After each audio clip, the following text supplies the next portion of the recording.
Lejr Bevægelse i Ringsted Kommune er et projekt, der består af 4 til 5 elementer, afhængig af hvordan man ser på det.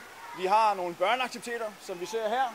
Der har vi 7 ugers svømning af en halv times varighed. Så har vi 28 ugers gymnastik af en times varighed, hvor børn og voksne kommer fra institutionerne. Og hele projektet omhandler de ældste børnehavebørn. Så det er dem, der får de aktivitetstimer, der er som sådan i projektet. Udover børneaktiviteterne, så har vi et mesterlærerkursus, som de voksne, der kommer med børnene til gymnastikken eller til svømningen, de prøver selv de forskellige aktiviteter, og det er så inden for gymnastikken. Vi gør det ikke i svømningen, fordi det er så kort en periode.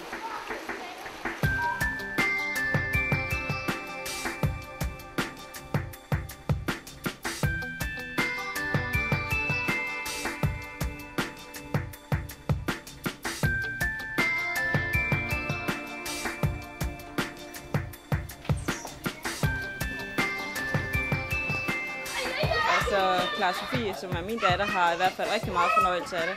Og jeg synes, det er rigtig godt, at man tager initiativ til sådan noget i kommunen for børnenes helbred og fremad. Det gør jo også, at de formentlig vil blive ved med at dyrke motion i fremtiden. Det håber vi i hvert fald på, at det har en indflydelse på det. Der sker det, at børnene bliver motorisk sikre, og de bliver gode til at kende dem selv og deres begrænsninger. Så de tør altså at give sig selv nogle flere udfordringer. Jeg håber, at de på den måde kan finde ind i mange forskellige idrætsmønstre, så børn måske prøver mange forskellige idrætsgrene og føler sig hjemme i bevægelser.